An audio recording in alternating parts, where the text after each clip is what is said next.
Assalamualaikum warahmatullahi wabarakatuh.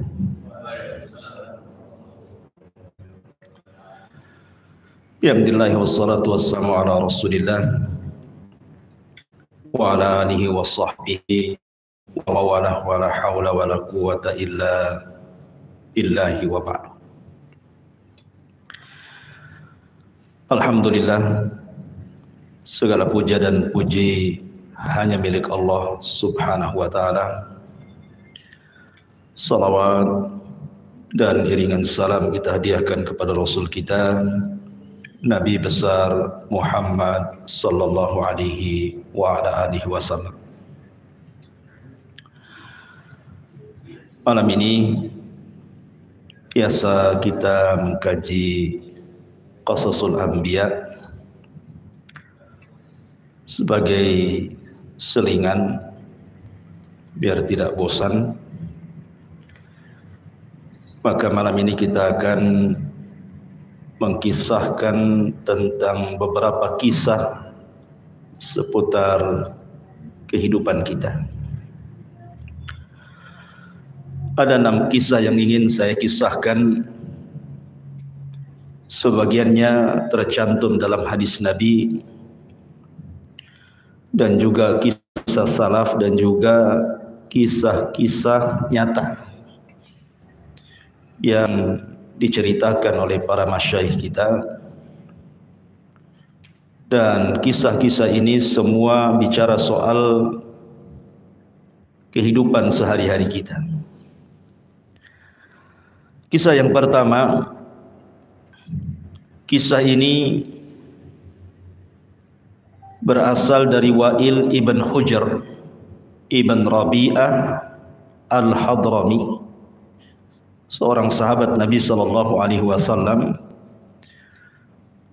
dengan Muawiyah ibn Abi Sufyan, pencatat wahyu Nabi SAW. Ma'asyiral muslimin yang dimuliakan Allah subhanahu wa ta'ala, Nabi SAW ketika di tengah-tengah perjanjian Hudaybiyah, maka banyak wufud, kabilah-kabilah dari beberapa kabilah yang datang kepada Rasul untuk mengislamkan diri mereka. Nah, salah satunya adalah Wa'il ibn Hujr al-Hadrami ini. Jauh-jauh datang dari Yaman menghadap Nabi SAW, ingin masuk Islam dan berbaiat. Wa'il ibn Hujr al-Hadrami ini karena dia baru masuk Islam dan bapaknya termasuk dari raja-raja Yaman. Jadi dia turunan raja daripada raja-raja Yaman. Artinya dia bukan orang biasa, turunan raja. Sehingga kedatangan Wa'il ibn Hujr al-Hadrami ini membuat senang Nabi SAW. Maka Nabi SAW pun kemudian memberikan hadiah kepada Wa'il ibn Hujr al-Hadrami ini, bahkan memberikan sepetak tanah sebagai hadiah Rasul kepada Wa'il ibn Hujr ini. Lah ketika kemudian Nabi SAW sudah menjamu sedemikian mulianya sehingga senanglah tamu-tamu itu, akhirnya Nabi SAW memerintahkan Muawiyah yang ketika itu masih fakir. Muawiyah itu dulunya miskin sekali, sampai ketika ada seorang janda datang kepada Nabi SAW kemudian minta dicarikan jodoh. Maka Nabi SAW mengatakan, jangan mengambil Muawiyah, karena Muawiyah itu fakirun, orangnya fakir, tidak punya harta. Jangan pula dengan si fulan, karena si fulan itu tidak pernah meletakkan cambuknya di bahunya, maknanya keras, orangnya suka mukul. Tapi menikahlah dengan Zaid, dengan Usamah ibn Zaid.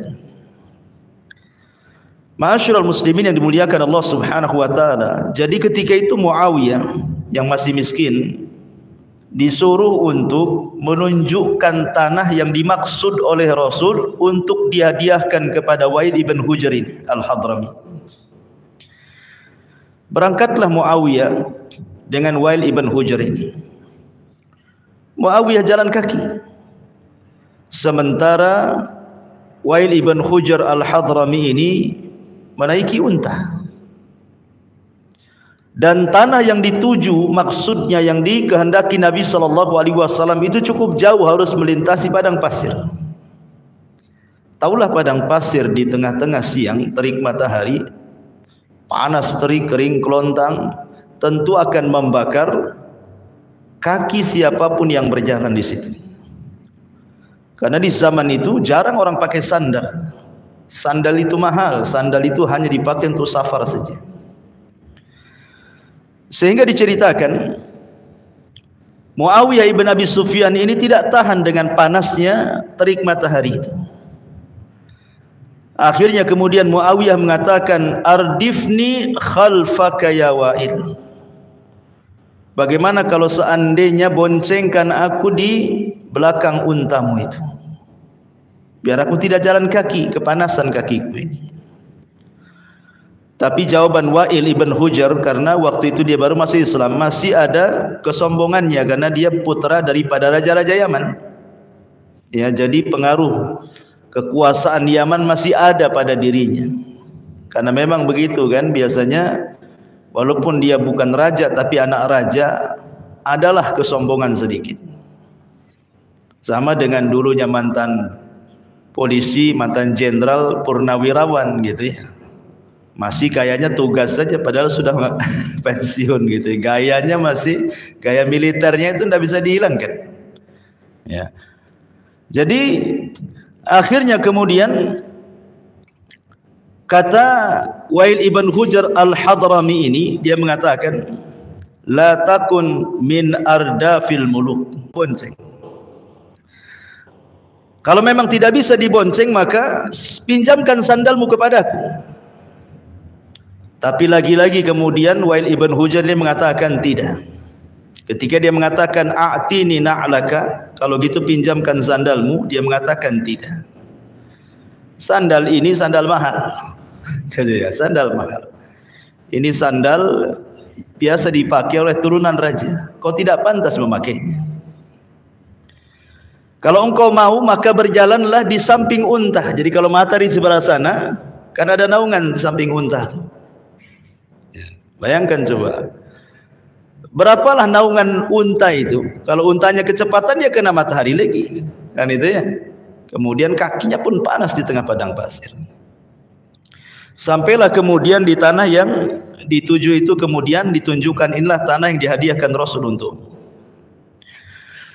Kemudian berjalanlah waktu, tidak berjumpa lagi antara Muawiyah dengan Wa'il ibn Hujr al-Hadrami.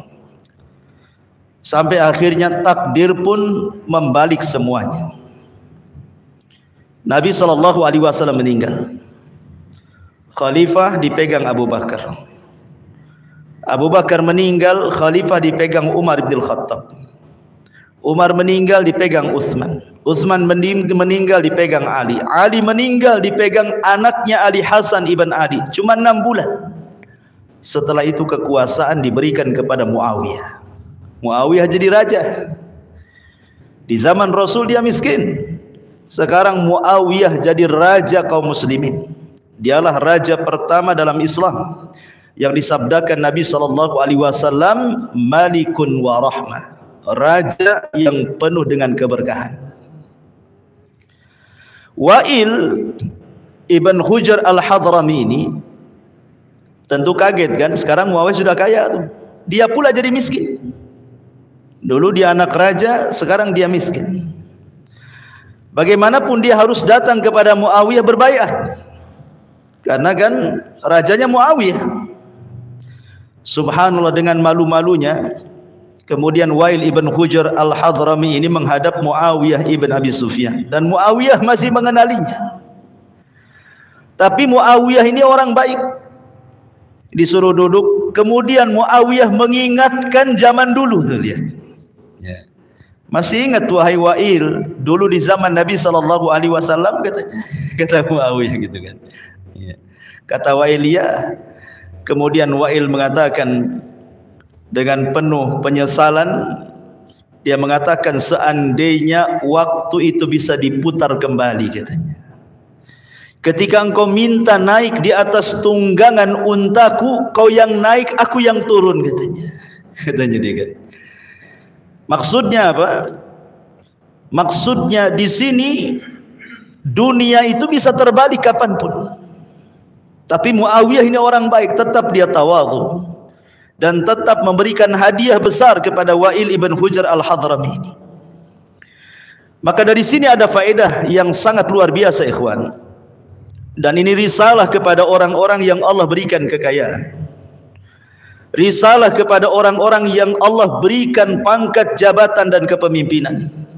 Risalah kepada siapapun yang diberikan jabatan baik dalam perusahaan atau yang lainnya, atau risalah pada siapapun yang mungkin dihargai masyarakat hari ini. Ingat bahwa Allah Subhanahu wa ta'ala memberikan itu semua hanya titipan belaka. Dan Allah mampu membalik semuanya. Kita lihat banyak orang kaya miskin mendadak.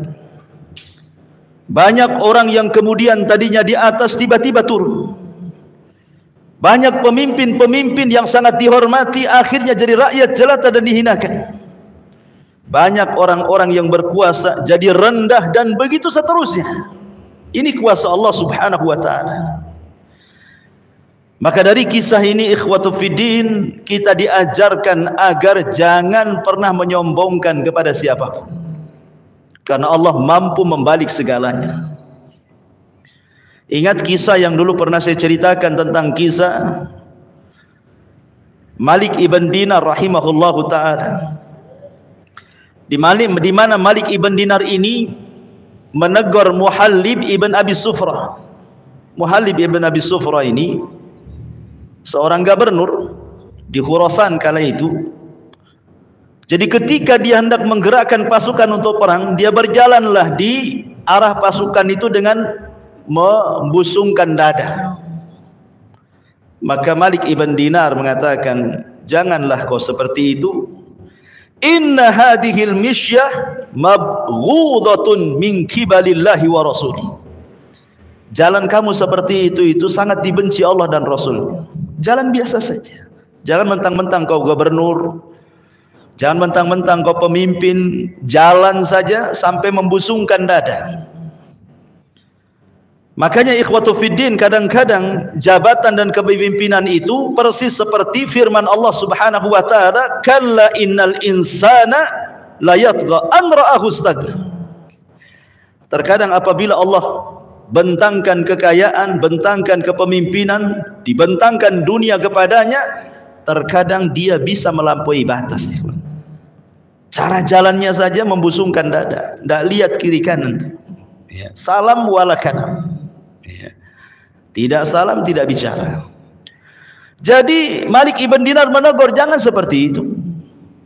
Tiba-tiba kemudian dia berhenti melihat kepada Malik ibn Dinar. Dia tidak tahu kalau dia ulama. Kemudian dia mengatakan, ama ta'rifuni, kamu enggak kenal saya? Sini gubernur, gitu maksudnya. Kemudian Malik ibn Dinar mengatakan, bala a'rifuka. Oh tentu aku sangat paham siapa kamu, katanya. Kemudian Malik ibn Dinar mengatakan, bukankah engkau awwaluka nutfatun madhirah wa akhiruka jifatun qadhirah wa anta baina dhalika tahmilul adharah, katanya.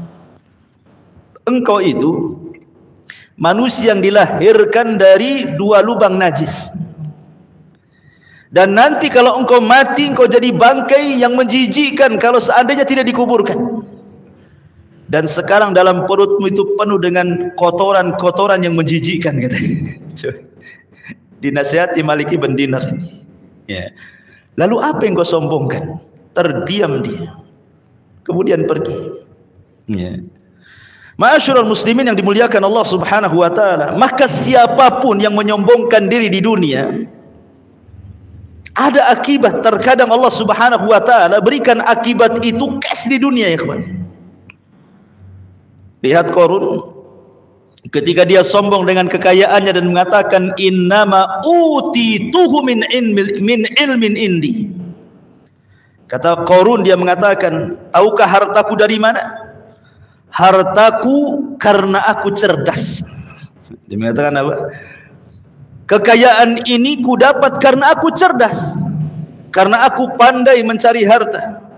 Qarun tidak menasabkan harta itu dari Allah Subhanahu wa taala. Dia menasabkan kekayaan itu dari kecerdasannya. Ini sombong di hadapan Allah. Makanya Allah Subhanahu wa taala katakan fa khasafna bihi wa bidarihil arda. Kami tenggelamkan Qarun dan seluruh kekayaannya. Allah bayar cash dengan kesombongannya. Lihat Fir'aun ketika dia mengumpulkan orang-orang Mesir, kemudian mengatakan, ya qaumi alaysa li mulku misra wa hadhil anhar tajri min tahti, katanya.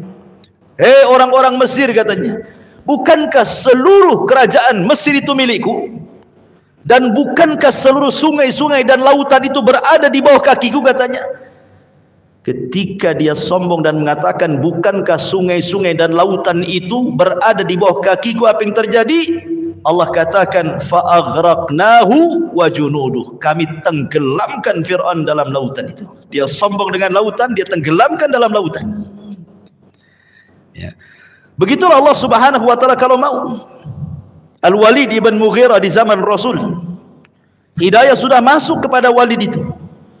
Dia sudah mengakui Rasul itu Nabi, Quran itu wahyu. Kemudian dia ditakut-takuti Abu Jahal bahwa kalau dia masuk ke agama Muhammad maka dia tidak akan dihormati lagi. Balik lagi dia kufur. Dan dia mengatakan in hiya illa qaulun bashar, sesungguhnya Quran itu ucapan manusia, katanya. Makanya Allah Subhanahu wa taala turunkan surah Al-Mudaththir, sauslihi saqar. Saya akan sediakan neraka saqar untuk Walid itu. Ya kan? Siapa lagi? Namrud.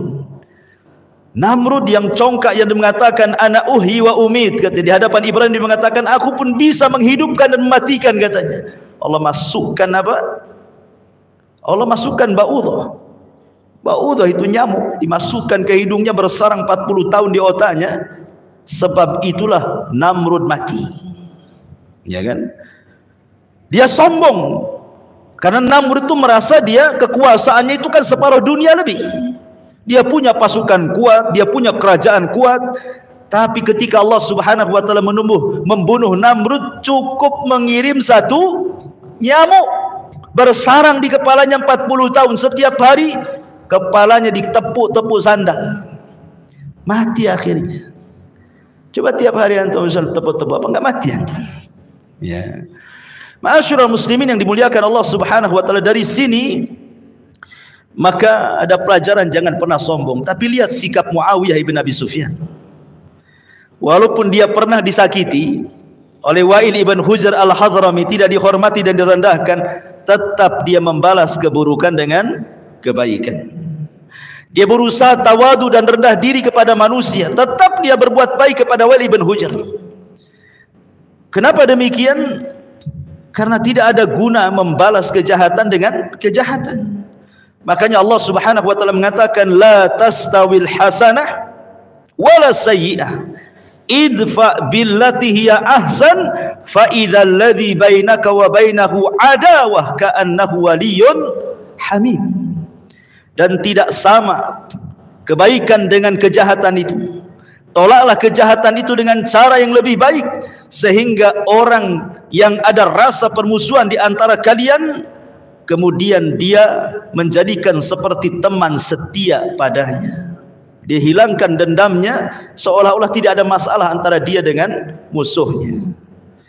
Begitulah ma'asyiral muslimin yang dimuliakan Allah Azza wa Jalla, kisah Wa'il ibn Hujr al-Hadrami bersama Muawiyah ibn Abi Sufyan. Ini yang pertama. Kisah yang kedua. Kisah ini kisah nyata. Diceritakan oleh sebagian para masyayikh tentang seorang laki-laki yang menutupi aib istrinya. Bagaimana ceritanya? Jadi ada imam masjid di sana, Saudi sana. Jadi dia bermimpi, imam masjid ini bermimpi.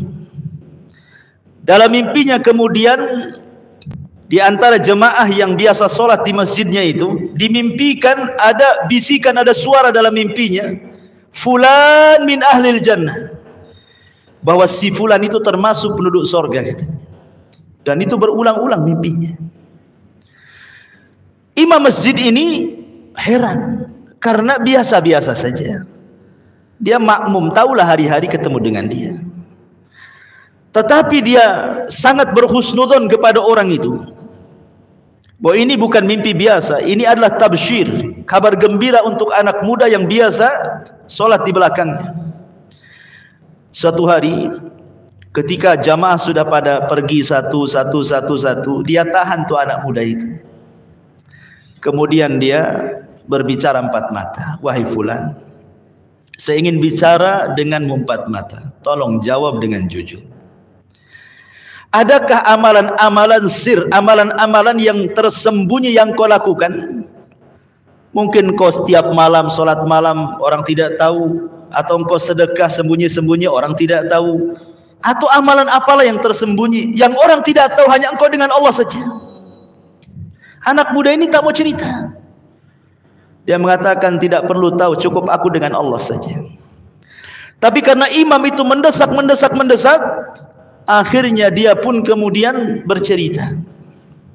Dia mengatakan, aku bercerita, tazawwajtu, aku suatu ketika menikah, wa akhadtu arusi fa idza biha fi hamilin fi syahri tsani aw tsalis.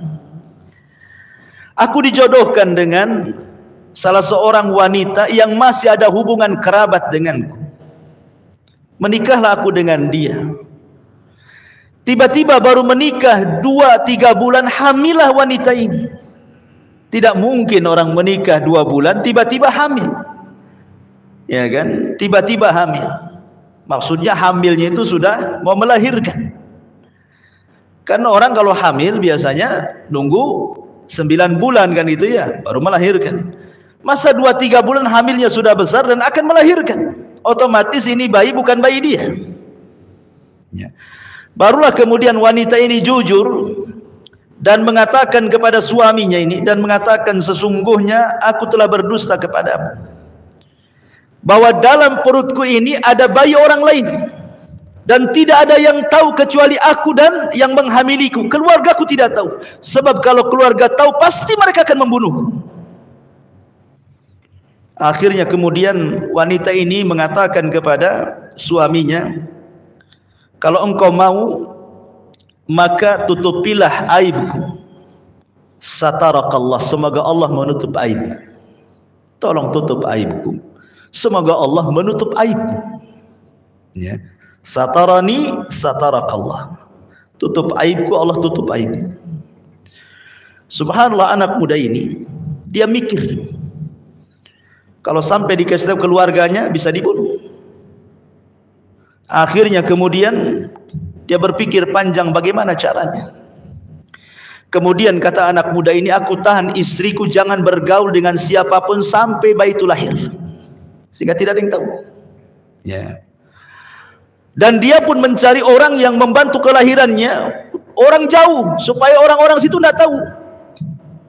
Setelah malam itu melahirkan, ketika bayi itu umur beberapa hari, maka aku berpikir bagaimana caranya. Terpikirlah ketika di waktu subuh, ketika manusia sedang sholat, nampak tidak ada orang di masjid, dia gendong bayinya.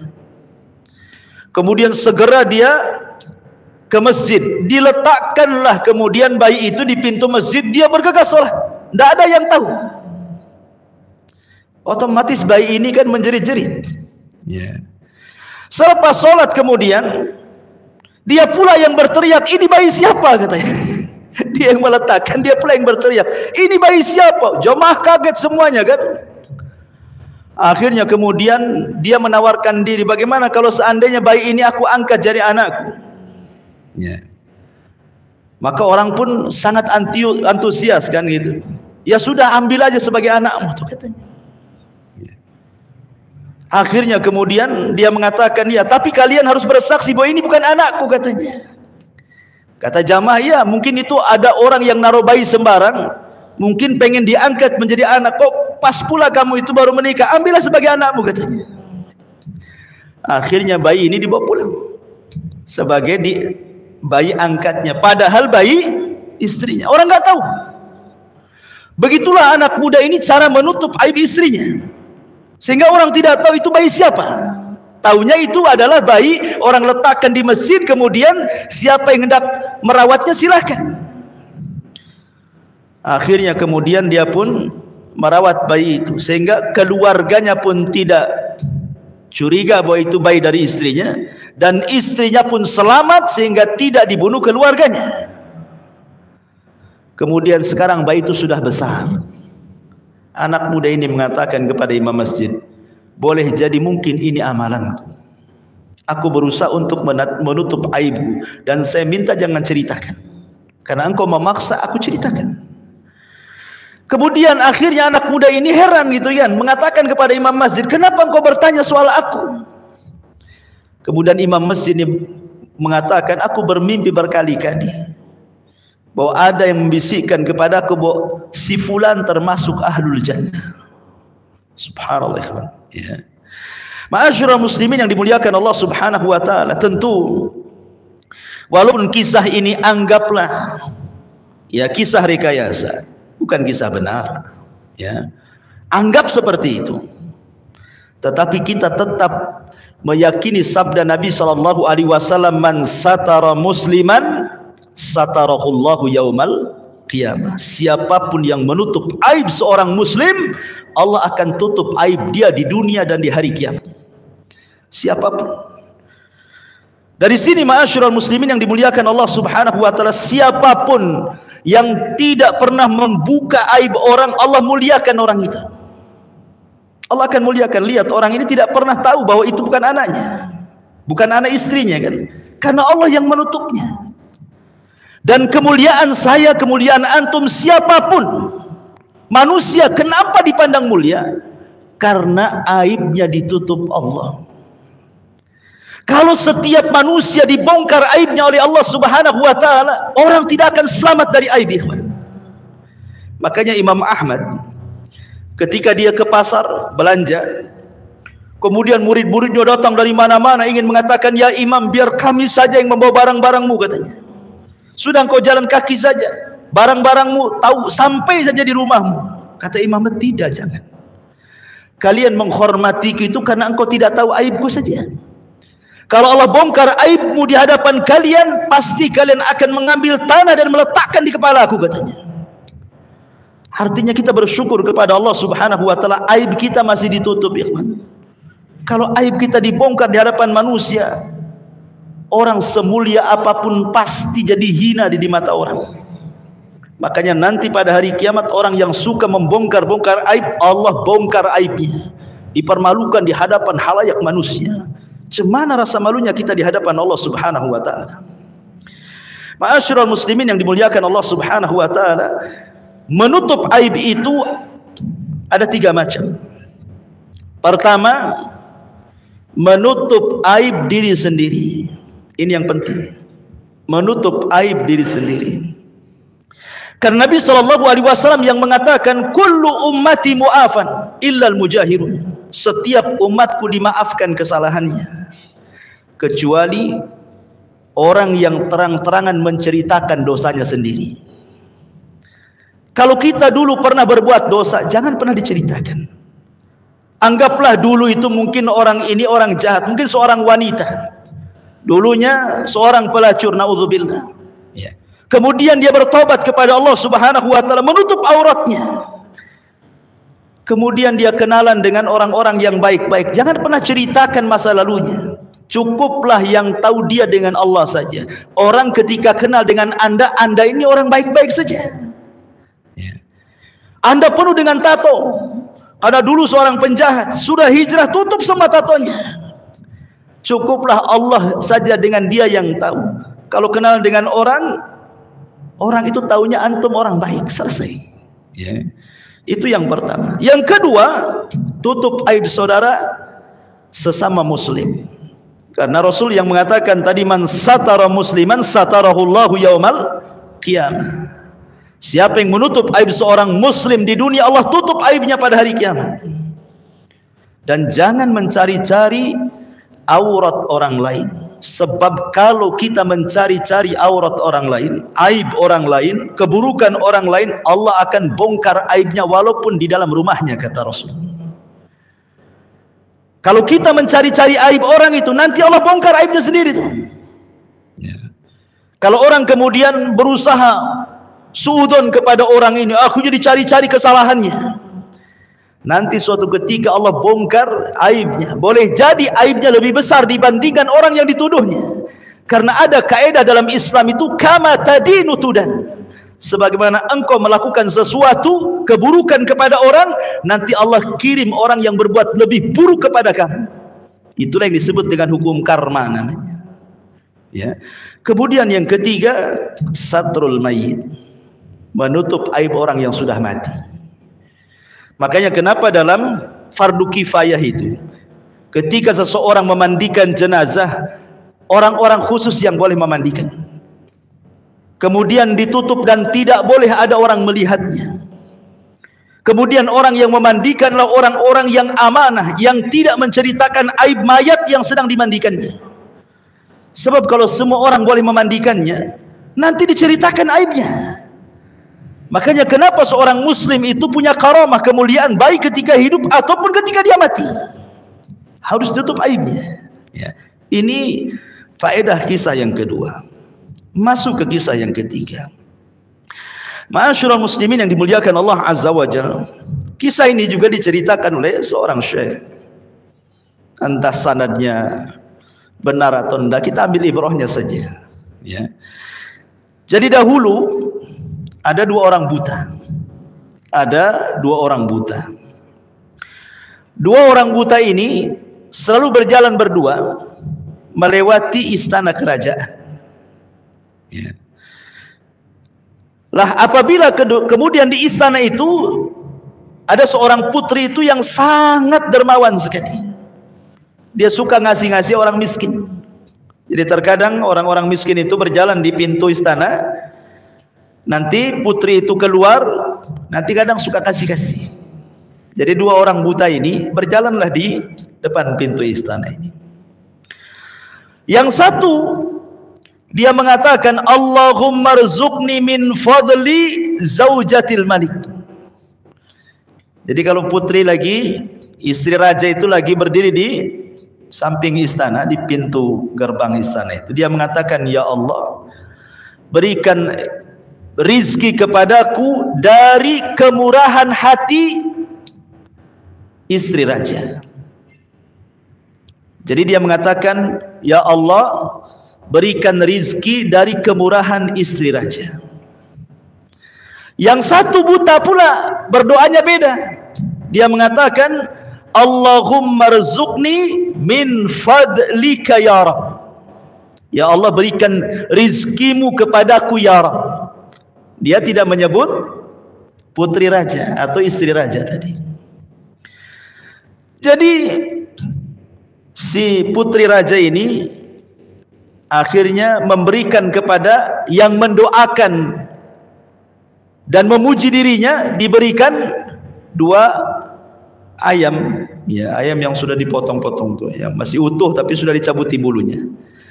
Kemudian diletakkan di dalam ayamnya itu, 10 dinar.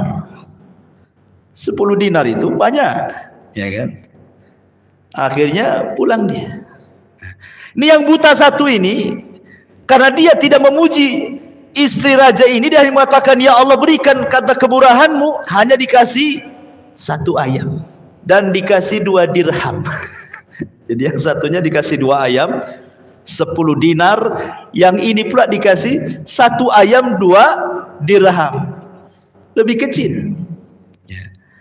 Akhirnya kemudian dengan 2 dirham ini, yang buta ini tidak tahu. Yang pertama itu dia tidak tahu kalau dalam isi ayam itu ada 10 dinar dia tidak tahu.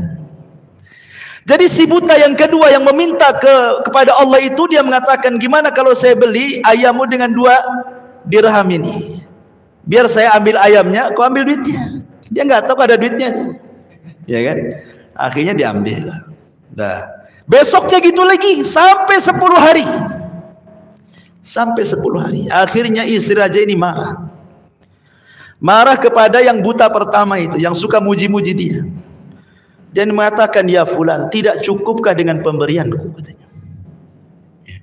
Dia bilang, gimana kau hanya ngasih 2 ayam kepadaku, untuk makan 1 hari cukuplah, besok makan apa saya, katanya. Maka istri raja mengatakan, wahai celaka engkau, aku kasih setiap hari 10 dinar, kau tidak cukup pula, katanya. Kalau dikumpulkan 10 kali 10 udah 100 dinar kan itu. Udah banyak duitmu tuh. Ya. Kemudian dia mengatakan, aku jual kepada kawanku yang buta setiap hari 2 dirham. Jual. Subhanallah ikhwan. Akhirnya kata sang putri ini mengatakan sambil tertawa, lihat, engkau tidak pernah meminta rizki kepada Allah, engkau menyandarkan rizki kepada aku. Lihat bagaimana Allah Subhanahu wa taala balik keadaan, ya kan? Maka di sini ada sebuah pelajaran besar, ikhwan. Siapapun yang menyandarkan kepada manusia, pasti Allah hinakan. Siapapun yang menyandarkan hidupnya kepada harta, pasti Allah fakirkan. Siapapun yang menyandarkan kepada ilmunya, pasti disesatkan. Siapapun yang menyandarkan kepada pangkat dan jabatannya, pasti dihinakan. Siapapun yang menyandarkan kepada dirinya, maka dia akan dibosankan. Tapi siapa yang menyandarkan diri kepada Allah, maka dia akan dimuliakan. Ikhwan, kemuliaan itu ada pada hati kita. Ada pada hati kita. Karena siapapun yang menyandarkan kemuliaan kepada orang, sekali orang itu habis, kita pun jadi habis. Karena ada orang-orang yang menyandarkan kepada orang lain, apabila memandang dia kemudian dia merasa tinggi, apabila dia memandang dia kemudian dia merasa rendah. Ini orang yang hina, ikhwan. Kemuliaan itu ada pada hati kita yang diikatkan dengan Allah Subhanahu wa taala. Makanya Nabi SAW mengajarkan sebuah doa yang luar biasa. Ketika Nabi SAW dia pulang dari Taif dalam kondisi dilempari batu, berdarah-darah nggak karu-karuan, lari 1 mil bersama Zaid ibn Harithah. Sepanjang jalan Nabi SAW hanya mengatakan, Allahumma ilaika ashku dha'fa quwwati wa qillati hilati wa hawani 'alan nas. Anta rabbul mustad'afin wa anta rabbi. Ila man takiluni? Ila aduwin yatajahhamuni aw ila qaribin malaktahu amri. Illam takun alayya sakhatun fala ubali.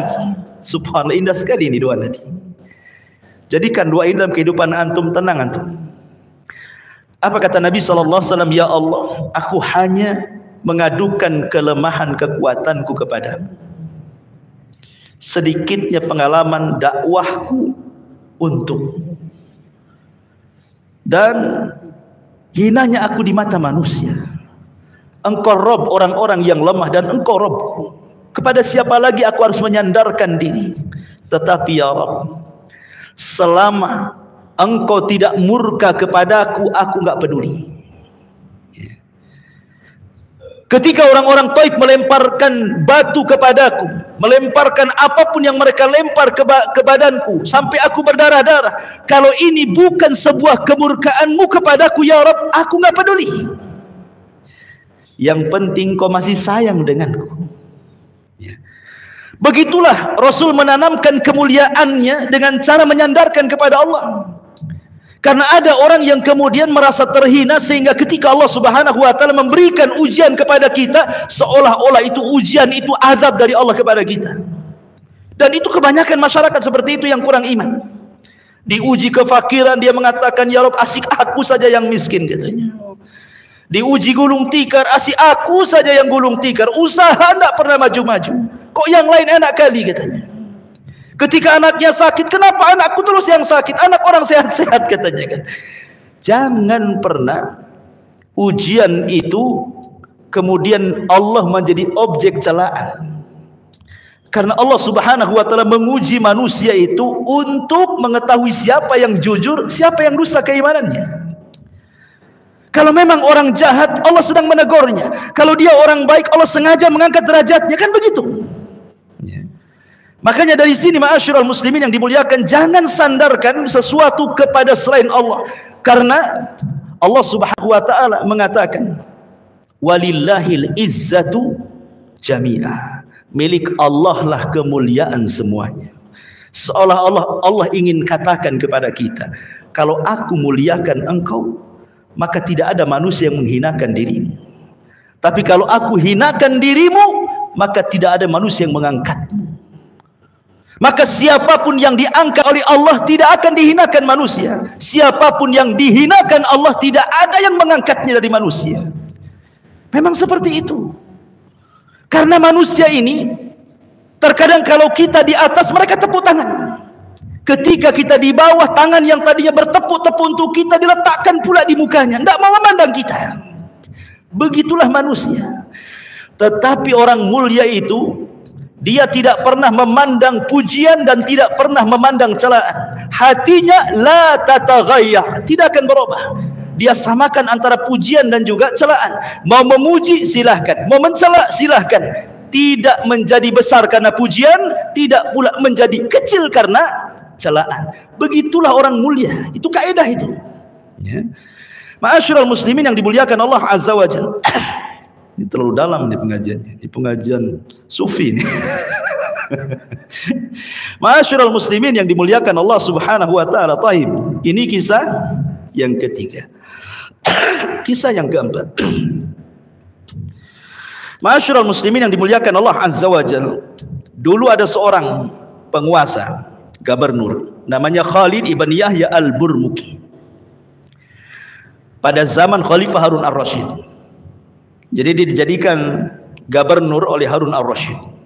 Gubernur dihormati, diberikan kekayaan, fasilitas, gaji, macam-macam ada. Ya. Suatu ketika, entah kenapa dia kena kasus. Akhirnya Harun ar-Rasyid memenjarakan Khalid ibn Yahya al-Burmuki ini. Dan juga anaknya dimasukkan ke dalam penjara. Dua-duanya dimasukkan. Bapak dan anak dimasukkan. Lama dia tinggal di penjara. Akhirnya anaknya bingung kesalahan bapaknya apa dan kesalahan dirinya apa gitu ya. Jadi dia kemudian ngomong sama bapaknya, ya abati, ba'dal izzi wal amri wan nahyi sirna fil qaidi wal habsi. Wahai bapakku, setelah kita dihormati manusia, diberikan kekuasaan, dimuliakan, bisa memerintah, bisa melarang, tiba-tiba kita sekarang di penjara, dihinakan. Ya. Ada apa ini, kata anaknya. Maka Khalid ibn Yahya al-Burmuki mengatakan, ya bunai, da'watu madlum sarat bil laili wa nahnu anha ghafilun wa lam yaghfalillahu anha. Wahai anakku, boleh jadi ini doa orang-orang yang pernah kudzalimi semasa aku berkuasa. Boleh jadi ini doa orang-orang yang kudzalimi semasa aku berkuasa. Dan kita lalai dari doa-doa mereka, sementara Allah tidak pernah lalai. Kita lalai dari doa-doa orang yang mendolimi, yang kita dolimi, sementara Allah tidak pernah lalai. Ya, karena orang-orang yang didolimi, mereka tidak pernah lalai dari orang-orang yang mendoliminya. Orang yang didolimi tidak pernah tidur malam. Karena hatinya terganggu, resah, sakit, pedih. Makanya mereka terkadang mengangkat kedua tangan, ya Rabb, ya Rabb. Doa kecelakaan. Sementara kita yang mendolimi asik tidur, sementara orang itu sedang mendoakan keburukan kepada kita. Ma'asyiral muslimin yang dimuliakan Allah Azza wa Jalla. Ada satu kisah nyata. Ini juga diceritakan oleh masyayikh. Jadi suatu ketika ada orang kaya ceritanya. Ada orang kaya sedang berjalan-jalan. Dia menggunakan pakaian yang bagus, yang indah. Suami istri, orang kaya, jalan kaki, jalan-jalan. Rupanya dari berlawanan arah itu ada kakek-kakek pakai tongkat, jalan punya susah, dan dia sedang sakit. Akhirnya ketika kemudian berpapasan, qadarullah ada lubang-lubang itu penuh air. Namanya kakek-kakek sudah tua sakit, kepelesetlah dia, kemudian masuklah dia ke dalam lubang itu. Rupanya cipratan airnya terkena pula baju istrinya yang indah itu, yang mahal itu. Marah istrinya, marah. Kemudian dia ngeluh kepada suaminya. Suaminya terpengaruh dengan istrinya, akhirnya mendekati kakek itu, ditamparnya kakek itu. Coba bayangkan ya. Akhirnya kakek itu kemudian mengucapkan sesuatu, anak muda ini tidak tahu dia sedang mengucapkan apa. Akhirnya kakek ini pulang dengan sedih. Kemudian anak muda dan istrinya, orang kaya ini, pulang juga mau ganti pakaian. Ya. Entah kenapa baru sampai di rumah, kepelesetlah suaminya. Kemudian terbentur kepalanya, mati ceritanya. Akhirnya istrinya nuduh, jangan-jangan disihir kakek tadi katanya. Jangan-jangan kakek itu penyihir itu katanya. Akhirnya kemudian dituduhlah kakek itu penyihir. Keluarganya kumpul, akhirnya melapor ke mahkamah. Dipanggillah kakek itu di persidangan. Di sini hakim kemudian bicara, wahai kakek, saya ingin bertanya, betul apa yang dikatakan keluarga korban ini, bahwa engkau menyihir suaminya? Ya. Kata kakek ini, aku bukan seorang penyihir. Kemudian diceritakan, aku hanya jalan, ada lubang, kepeleset, masuk lubang, cipratannya terkena pakaian wanita itu ngadu sama suaminya, tiba-tiba suaminya nampar aku. Aku pun tidak bisa apapun kecuali hanya bisa berdoa. Apa doanya?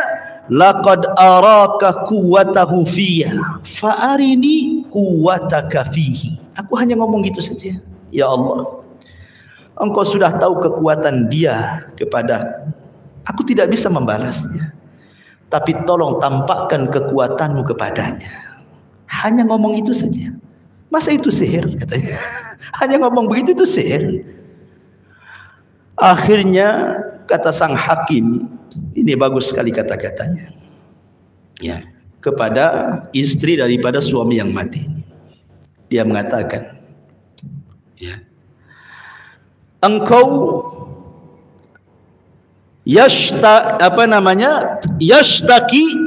tashtaki ila habibiki falatomahu hadal ajuz. Suamimu, engkau mengadu kepada orang yang kau cintai. Akhirnya orang yang kau cintai, suamimu, menampar pula kakek ini. Tapi kakek ini mengadu kepada Allah yang dicintainya, maka Allah membunuh suamimu.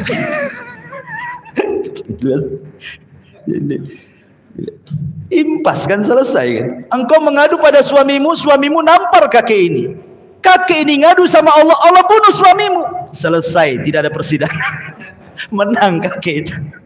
Coba. Ma'asyiral muslimin yang dimuliakan Allah Azza wa Jalla. Kisah ini persis seperti kisah yang diceritakan Imam Zahabi rahimahullahu ta'ala, yang pernah saya ceritakan juga kepada antum, dan pernah juga saya ceritakan di khutbah Jumat ini, tentang kisah orang zalim yang mengambil ikan. Imam Zahabi menyebutkan dalam kitab Al-Kabair bahwa ada orang zalim tiba-tiba mengambil ikan nelayan. Nelayan ini orang fakir, punya keluarga, punya anak-anak, dan Allah takdirkan hari itu cuma dapat 1 ekor ikan, tidak lebih. Tiba-tiba diambil ikan itu dengan cara zalim, bahkan diancam kalau tidak dikasih dibunuh. Akhirnya kemudian tiba-tiba nelayan ini berkomat kami entah ngomong apa. Dengan menangis dia pulang karena tidak ada yang dimakan hari itu untuk dia, keluarga dan anak-anaknya. Sementara orang zalim ini dengan bangganya mengambil ikan besar yang 1 ekor itu, pulang dia ke rumahnya. Di tengah jalan Allah takdirkan ikan yang mati itu Allah hidupkan sesaat, kemudian menggigit jarinya. Ya, digigit ikan biasa saja, darah sedikit. Dimasak, dimakan, lezat. Malamnya baru terasa gigitan itu. Rupanya gigitan itu makin sakit, menjerit-jerit tidak karuan, sehingga dia merasakan sakit yang tidak tahu rasa sakitnya kecuali Allah. Saking sakitnya. Keesokan harinya dia datang ke tabib, ke dokter, diperiksakan. Rupanya kata tabib, ini tidak bisa dibiarkan, karena ini bisa sudah sampai ke pergelangan, harus diamputasi. Itu satu-satunya. Terpaksalah dipotong tangannya. Pergelangannya hilang. Dikiranya mau sembuh tuh, rupanya tidak sembuh juga. Menjerit-jerit tiap malam dia. Datang lagi ke tabib, rupanya bisanya sudah sampai di sikut sini.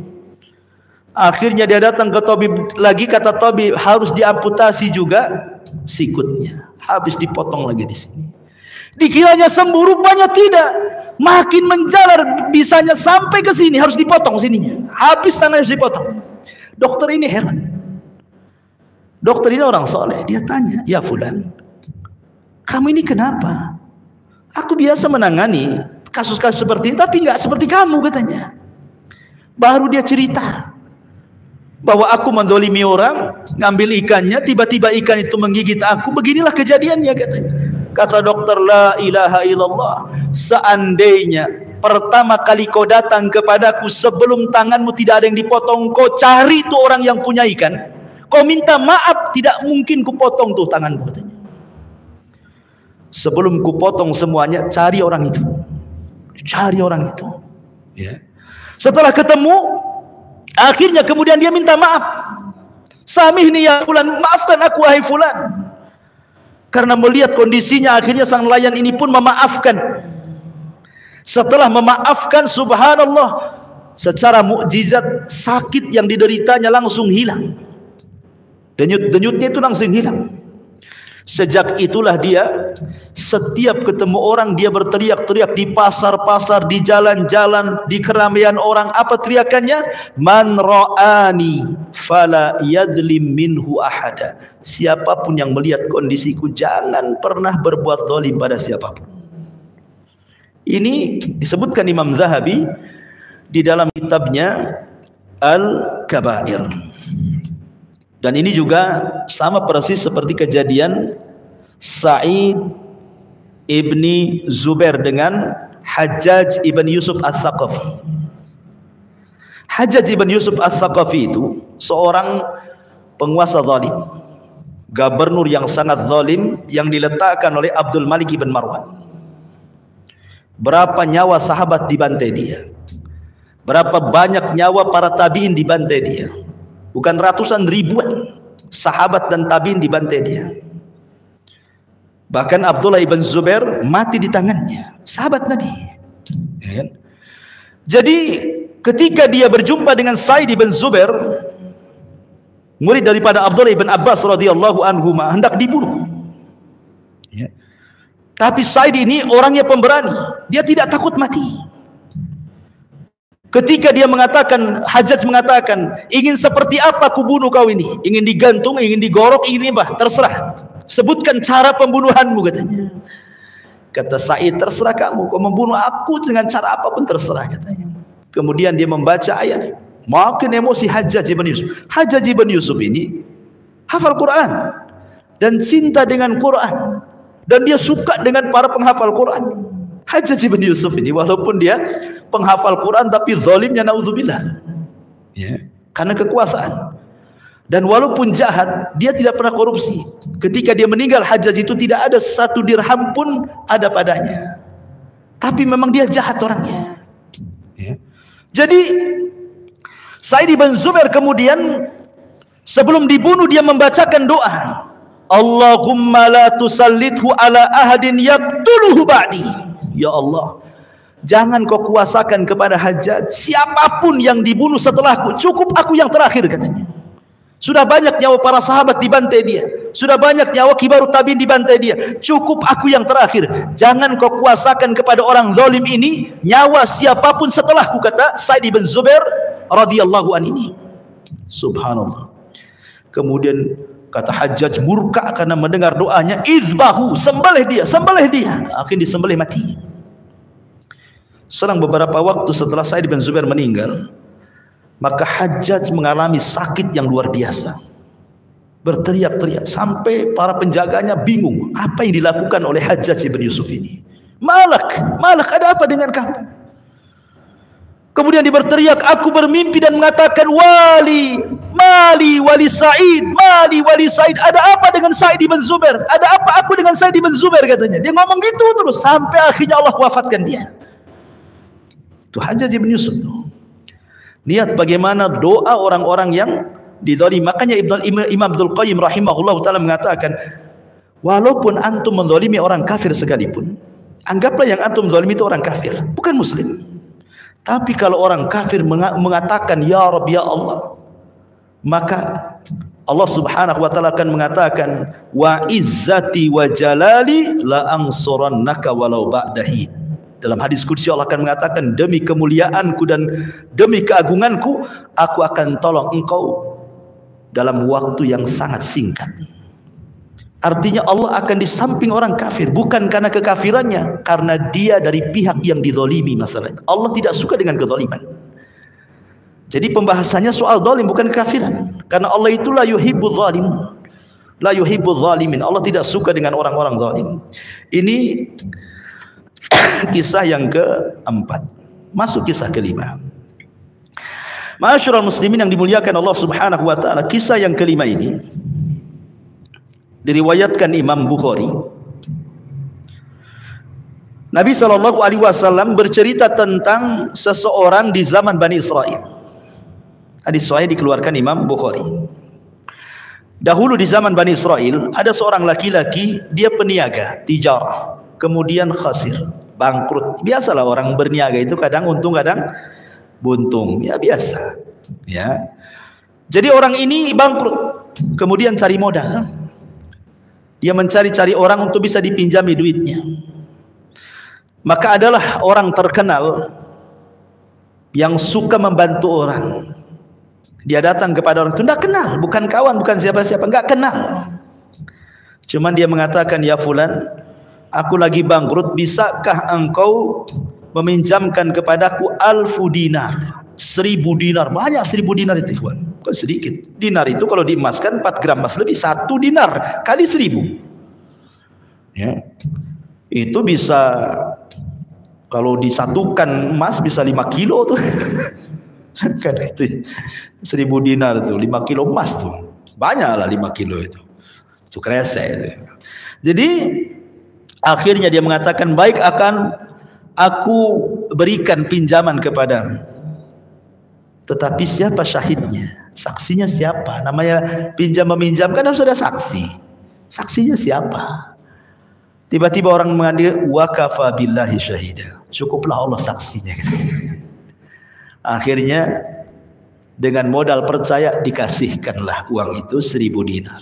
Kira-kira di zaman sekarang pinjam uang 1 juta, antum bilang saksinya Allah, dikasih enggak tuh? Ya kan? Walaupun banyak saksi mikir-mikir itu kan. Apalagi orang ini terkenal tukang pinjam kan, dan tidak bayar, makin enggak dikasih, ya kan? Akhirnya ditentukanlah hari, tanggal, bulan pembayarannya. Ketika sudah waktunya mau bayar nih, Masya Allah ikhwan, rumah orang yang meminjam uang itu di seberang sungai, sementara yang pinjam uang di seberang sungai sebelah sini. Jadi kalau mau mengembalikan uang itu harus nyeberang sungai lewat perahu, dan perahu itu ada waktunya. Anggaplah mungkin las perahunya jam 5, setelah jam 5 nggak ada lagi, ya. Karena dia orang yang amanah, ingin mengembalikan uang 1000 dinar itu ikhwan. Sebab kalau seandainya, bisa saja dia besok kembalikan kan. Tapi orang dulu kan ini zaman Bani Israel kan, ya. Dia takut kalau seandainya Tidak sampai kemudian tepat waktu, tapi ketika sampai perahu sudah tidak ada. Bingung dia, kepikiran sekali. Karena ini sudah lewat waktunya, hari ini sudah harus sampai uang itu.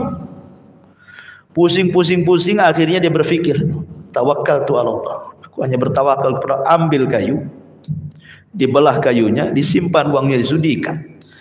Kemudian dicemplungkan. Bismillah tawakkaltu 'ala Allah katanya. Lah orang yang dipinjami dia sudah nunggu-nunggu tuh. Kok mana orang itu? Ini sudah last ferry kok tak nampak gitu. Akhirnya karena nggak mungkin lagi dia datang katanya. Tapi dia berpikir daripada dia pulang tangan kosong, dia mau cari kayu bakar. Nampaklah ada kayu itu. Karena nampak gede kayunya kan. Ini lumayan juga kayu bakar. Berusaha diambil sama dia kayu itu, bawa pulang. Ya. Ketika hendak dibelah kayunya itulah dia kaget, pas terbelah kok ada uang 1000 dinar dan di situ ada surat. Ya. Akhirnya dia mengatakan alhamdulillah. Lihat dari sini ada pelajaran apa? Tawakal. Ya. Tapi ini kan cerita Bani Israil. Antum jangan lakukan kayak gini. Kalau antum lakukan kayak gini ke bawah kan. Orang yang renang sana yang ngambil duit. Gitu. Ini cerita orang dulu, cerita Bani Israil kayak gini. Nah, ini sahih kan, dia dikeluarkan Imam Bukhari kan itu. Baik. Tapi ada satu kisah menarik, ada seorang syekh bercerita. Ini kisah tentang tujar, akbar tujar. Kata syekh ini muttasil sanadnya katanya. Jadi ceritanya ada orang kaya raya, orang paling kaya di Riyadh. Orang paling kaya di Riyadh. Selain kaya, dermawan. Dan tidak heran kalau di negeri Arab itu orang kaya dermawan itu tidak heran kalau saya. Kenapa? Saya pernah mengalami. Ya, waktu saya di kuliah di Yaman itu, di daerah Taiz itu ada orang paling kaya. Dia punya perusahaan, kalau kita bahasa kita ciki-ciki, macam-macam. Pokoknya makanan-makanan kaleng, minuman-minuman kaleng ciki itu perusahaan dia semua tuh. Ya. Perusahaan dia. Dia pun punya perusahaan di Indonesia, perusahaan minyak sawit. Ya. Kaya kali. Ya. Jadi saya itu penasaran karena banyak para thalabatul ilmi, para mahasiswa itu kalau sudah tajdid iqamah, tiap tahun kan kita harus memperbarui izin tinggal. Kan harus bayar sekian juta kan. Kan tidak semua para thalabatul ilmi punya uang. Akhirnya mereka pun biasanya buat proposal. Bahasa Arabnya takdim, buat takdim gitu kan. Jadi nanti proposalnya diantar ke dia. Nanti dia cukup tanda tangan proposalnya. Proposal itu dibawa ke bank. Dia punya bank namanya Bank Tadamun. Ya, nanti dicairkan sama bank. Nampak orang bank itu tanda tangan dia, langsung dicairkan tuh. Ya. Yang menakjubkan bukan itunya. Dia mensyaratkan setiap mengasih proposal itu harus jam 3. Jam 3 malam. Jadi waktu itu saya sama Ustaz Aswad sama ada beberapa lah gitu ya. Ada beberapa, saya pengen tahu saja kok, karena orang-orang ngomong macam-macam kan itu, luar biasa kalau muji-muji.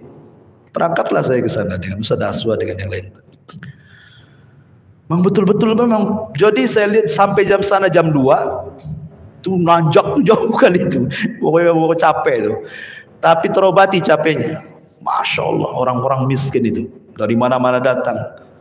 Malam-malam pada tidur di sekitar itu, nunggu jam 3. Ya. Kalau sudah jam 3 baru kita masuk ke masjidnya. Kemudian nanti dia datang, bersih orangnya, udah tua. Kemudian dia hafal Quran lagi.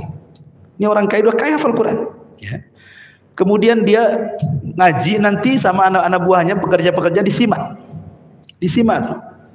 Dia baca beberapa juz selesai, baca Quran, disimak. Baru kita datang ngasih proposal. Itu banyak itu, bukan 1-2 orang, mungkin 100-200 orang ada tuh setiap harinya ikhwan. Setiap harinya. Ya. Dan ngasihnya bukan sedikit. 3 juta, 5 juta, 10 juta, tengok kebutuhan. Setiap hari.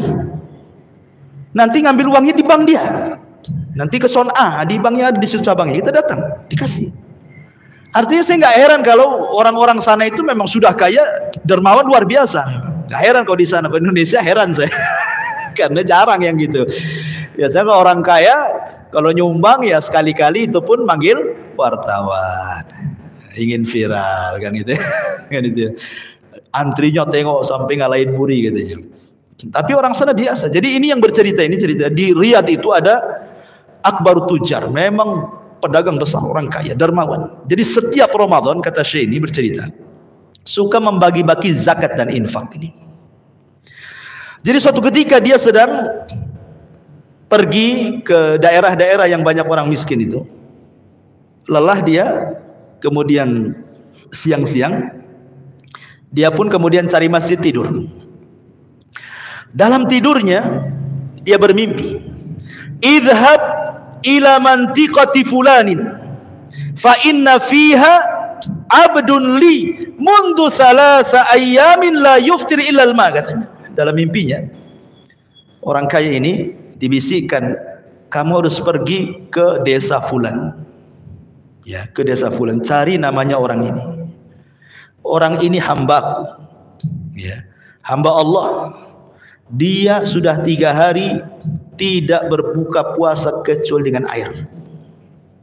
Kau datang, kemudian fa'atihi ma yakfihi sana, berikan kepada dia uang sebanyak kalau digunakan cukup untuk setahun, katanya. Akhirnya kaget dia, ya. Bangun dalam mimpinya, diputar rutenya yang tadinya ke barat jadi ke timur. Dia cari tuh desa yang dalam mimpinya. Akhirnya betul-betul ketemu desa itu. Setelah ketemu dia masuk ke dalam masjid. Rupanya ketika cari-cari namanya, persis ada nama yang dalam mimpinya. Rupanya dia imam masjid itu. Bukan imam rawatib, imam yang sekali-kali gitu. Tiba-tiba setelah sholat, karena sudah asar dia istirahat, mau menjelang maghrib, kemudian imam ini mengatakan kepada orang asing, nampaknya kau orang asing, saya tidak pernah melihat kamu di sini. Iya, kata bapak ini. Kalau begitu ayo kita ke rumah saya. Ya, kita batalkan puasa seadanya, katanya. Akhirnya kemudian dia ajak ke rumahnya. Kagetlah orang kaya ini. Di rumahnya nggak ada apa-apa. Nggak ada apa-apa, kosong. Hanya ada tikar untuk duduk, untuk tidur keluarganya di situ.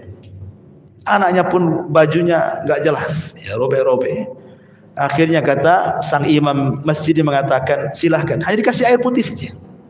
Dia mengatakan, seandainya lauli ghairi la'a'taituka akhar, kalau seandainya aku punya yang lainnya pasti aku akan kasih yang lain, tapi yang ada hanya air putih. Demi Allah wahai Tuhan, saya 3 hari tidak berbuka kecuali dengan air putih ini saja, katanya.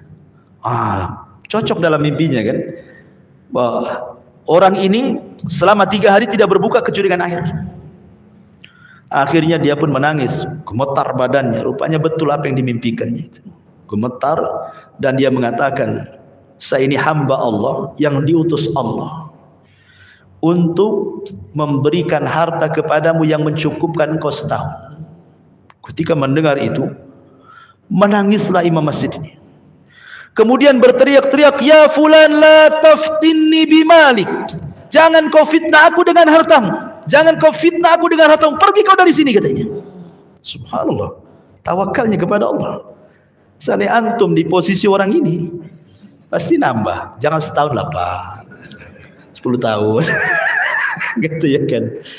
Tapi dia bukan la taftinni bimalik, jangan kau fitnah dengan hartamu. Pergi ke sana, katanya. Akhirnya orang kaya ini menangis-nangis, mengeluh-ngeluh, tolong terimalah, pokoknya luar biasa. Minta diterima.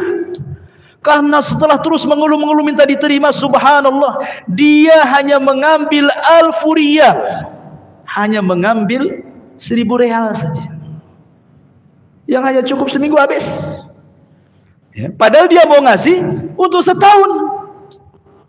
Berapa ribu real itu kan begitu. Dia hanya ngambil 1.000 real yang seminggu sudah habis, ya, dan dia mengatakan, inni tawakkaltu ala Allah, aku punya Allah, katanya. Pergi, katanya. Lihat bagaimana ma'asyiral muslimin yang dimuliakan Allah Azza wa Jalla. Orang kalau tawakal kepada Allah Subhanahu wa taala, maka dia tidak akan pedulikan manusia. Dia punya Allah kok. Ya kan? Taib, ini kisah yang kelima. Yang terakhir, kisah dari Abu Hurairah radhiyallahu an, dan ini dikeluarkan Imam Muslim. Sebagian kita pernah mendengar. Kata Nabi SAW, bainama rajulun bifalatin minal ardi, Fasami'a sautan fi sahabatin. Ada laki-laki berjalan di galangan sawah, galangan kebun. Tiba-tiba dia melihat ada awan hitam di atas kepalanya berjalan. Yang mengherankan lagi, awan itu terus berjalan. Hanya segunduk awan itu saja. Kemudian tiba-tiba di balik awan itu ada suara yang sangat persis terdengar jelas. Asqi hadiqata fulan. Airi ladangnya fulan ibn fulan, disebut namanya. Anak muda ini heran. Siapa yang ngomong? Tengok ke kanan tak ada orang, ke kiri tak ada orang, ke belakang tak ada orang, apalagi ke depan. Dia mandang ke depan tak ada orang. Rupanya suara itu dari langit. Hujani kebun si fulan, hujani kebun si fulan. Penasaran dia, diikutilah awan itu. Kemana awan ini perginya? Ya. Rupanya setelah jauh dia mengikuti awan yang berjalan itu, rupanya awan itu berhenti di sepetak ladang.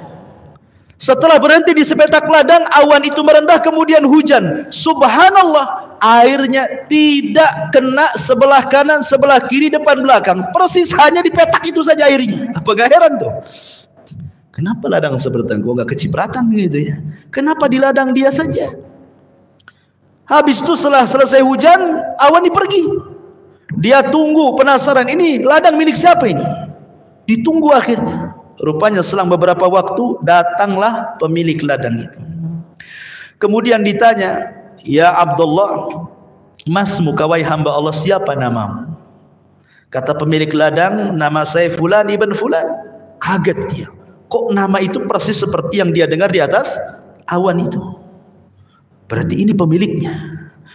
Kemudian dia tanya kepada pemilik ladang ini, sebenarnya apa yang kau lakukan dengan ladangmu ini, katanya. Kemudian laki-laki ini bingung dengan pertanyaan itu. Ya. Kemudian tanya balik, kenapa kau bertanya seperti itu? Akhirnya diceritakan tadi. Yang punya ladang pun bingung kan gitu kan, karena dia tidak pernah melihat kejadian seperti itu. Barulah dia bercerita, oh boleh jadi dia mengatakan, karena aku selalu apabila panen di ladangku ini, di sawahku ini, aku jadikan panen itu 3 bagian. Sepertiga aku masukkan ke ladang, sepertiga aku sedekahkan, sepertiga untuk hidup aku dan keluargaku. Apakah seperti itu setiap panen? Iya, setiap panen seperti itu. Lihat bagaimana ma'asyiral muslimin yang dimuliakan Allah Azza wa Jalla, terkadang harta yang diberkahi itu pasti tidak akan pernah punah. Pasti ada saja jalannya, rizki itu datang kan. Wa yarzuqhu min haitsu la yahtasib. Kadang Allah Subhanahu wa taala memberikan rizki dari arah-arah yang tidak disangka. Boleh jadi mungkin dia punya 1 pohon mangga di depan rumah, tapi sekali buah banyak gitu kan. Atau pohon jambu sekali buah banyak, bisa dijual gitu kan. Siapa yang tahu? Allah Subhanahu wa taala yang menakdirkan rizki-rizki itu. Maka ma'asyiral muslimin yang dimuliakan Allah, ini semua cerita-cerita tentang kehidupan kita ini. Banyak kisah-kisah tapi juga waktu ya. Mudah-mudahan kisah-kisah yang sudah diceritakan bisa dijadikan ibrah. Fa'tabiru ya ulil absar. Subhanakallah bihamdika asyhadu an la ilaha illa anta astaghfiruka wa atubu ilaik. Allahu ta'ala alam. Assalamualaikum warahmatullahi wabarakatuh.